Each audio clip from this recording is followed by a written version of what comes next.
Hi అండి. Welcome back to our channel Sana's cookology. మనం ఇంట్లో రెగ్యులర్‌గా చేసుకునే ఎగ్ కర్రీలా కాకుండా డిఫరెంట్‌గా ఎంతో టేస్టీగా ఉండే ధాబా స్టైల్ ఎగ్ మసాలా కర్రీని ఒకసారి ట్రై చేసి చూడండి. ఇది చాలా సింపుల్ అండ్ ఈజీ రెసిపీ అండి. ఈ స్టైల్‌లో మీరు ఈ ఎగ్ మసాలా కర్రీని ప్రిపేర్ చేసి మళ్ళీ మళ్ళీ ఇదే స్టైల్‌లో ప్రిపేర్ చేసుకొని తింటారండి. అంత బావుంటుంది దీని టేస్ట్ అనేది. ఇది చాలా సింపుల్ అండ్ ఈజీ రెసిపీ అండి. పదండి ఇప్పుడు ఈ ఎగ్ మసాలా కర్రీని ఎలా ప్రిపేర్ చేయాలో చూసేద్దాం. నేను ఈ ఎగ్ మసాలా కర్రీ కోసం 4 ఉడకబెట్టిన కోడిగుడ్లను తీసుకుంటున్నాను. మీరు ఎక్కువ క్వాంటిటీతో అయినా ఈ కర్రీని చేసుకోవచ్చు. నేనైతే ఈ విధంగా రౌండ్‌గా కట్ చేసి తీసుకుంటున్నాను ఎగ్స్‌ను. మీకు ఈ విధంగా రౌండ్ షేప్‌లో కట్ చేయడం రాకపోతే మీరు 4 సైడ్స్ ఒక ఘాటు పెట్టి తీసుకోవచ్చు. ఇప్పుడు ఇందులోకి ఒక చిటికెడు ఉప్పు, ఒక చిటికెడు పసుపు, ఒక హాఫ్ టీ స్పూన్ కారపొడిని వేసుకొని ఈ పసుపు, ఉప్పు, కారం అనేది ఎగ్స్‌కి బాగా పట్టించాలండి. చూడండి ఈ విధంగా బాగా మిక్స్ చేసుకొని ఎగ్స్‌ని పక్కన పెట్టుకోవాలి. ఇప్పుడు స్టవ్ మీద పాన్ పెట్టుకొని పాన్‌లో ఒక 3, 4 టేబుల్ స్పూన్ల నూనెను వేసుకోవాలి. నూనె బాగా వేడయ్యాక మనం మిక్స్ చేసి పెట్టుకున్న ఎగ్స్‌ని వేయాలి. ఎగ్స్‌ని వేసిన వెంటనే మనం మిక్స్ చేసుకుంటూ ఫ్రై చేసుకోవాలి. ఎగ్స్‌ని వేసి అలాగే వదిలేస్తే ఇవి పాన్‌కి అంటుకుపోతాయండి. కాబట్టి ఈ విధంగా ఫ్రై చేసుకోవాలి మిక్స్ చేస్తూ. 2 నిమిషాలు ఫ్రై చేసుకున్నాక ఎగ్స్‌ని ఆయిల్‌లో నుంచి తీసి ఒక ప్లేట్‌లో పెట్టుకుందాం. ఇప్పుడు ఇదే ఆయిల్‌లోకి ఒక టేబుల్ స్పూన్ జీలకర్రని, సన్నగా తరిగిన అరకప్పు ఉల్లిపాయల్ని వేసుకోవాలి. ఉల్లిపాయని లైట్ గోల్డెన్ కలర్ వచ్చేంత వరకు ఫ్రై చేసుకోవాలి. ఉల్లిపాయ వేగుతున్నప్పుడే ఇప్పుడు ఇందులోకే మనం ఒక 10, 15 జీడిపప్పుల్ని కూడా వేసి వేయించుకోవాలి. చూడండి మన ఉల్లిపాయ అనేది లైట్ గోల్డెన్ కలర్ వచ్చేసింది. ఇప్పుడు ఇందులోకి ఒక టేబుల్ స్పూన్ అల్లం వెల్లుల్లి పేస్ట్‌ని వేసి పచ్చివాసన పోయేంత వరకు బాగా ఫ్రై చేసుకోవాలి. చూడండి అల్లం వెల్లుల్లి పేస్ట్ కూడా చక్కగా వేగింది.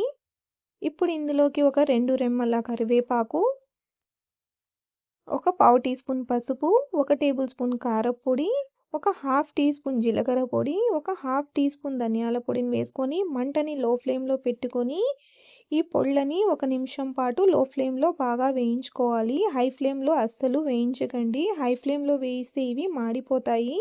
లో ఫ్లేమ్‌లోనే బాగా వేయించాక ఇప్పుడు ఇందులోకి ఒక అరకప్పు పెరుగును కూడా వేసుకోవాలి. పెరుగు వేసినప్పుడు కూడా మంట అనేది లో ఫ్లేమ్‌లోనే ఉండాలండి. హై ఫ్లేమ్‌లో పెరుగుని వేస్తే పెరుగు అనేది విరిగిపోతుంది. లో ఫ్లేమ్‌లో పెరుగుని వేసుకొని బాగా మిక్స్ చేసుకుంటూ ఒక 2 నిమిషాలు వేయించాలి.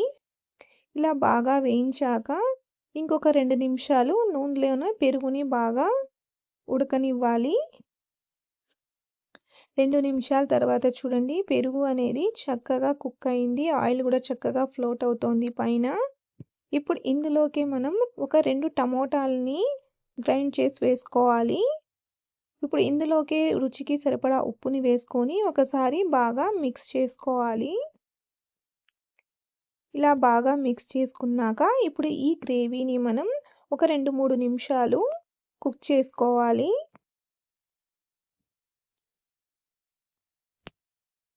3 నిమిషాల తర్వాత చూడండి ఆయిల్ అనేది పైకి తేలింది. అలాగే మన గ్రేవీ కూడా చక్కగా కుక్ అయింది.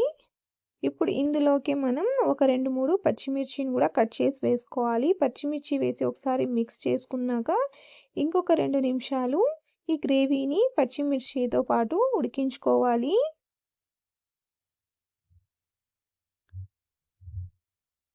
2 నిమిషాల తర్వాత చూడండి ఈ గ్రేవీ అనేది చక్కగా కుక్ అయిందండి. ఇప్పుడు ఇందులోకి మనం ఫ్రై చేసి పెట్టుకున్న ఎగ్స్‌ని వేసుకోవాలి. ఎగ్స్‌ని వేసుకొని ఈ ఎగ్స్‌ని ఈ గ్రేవీతో పాటు ఒక 2 నిమిషాలు కుక్ చేసుకోవాలి.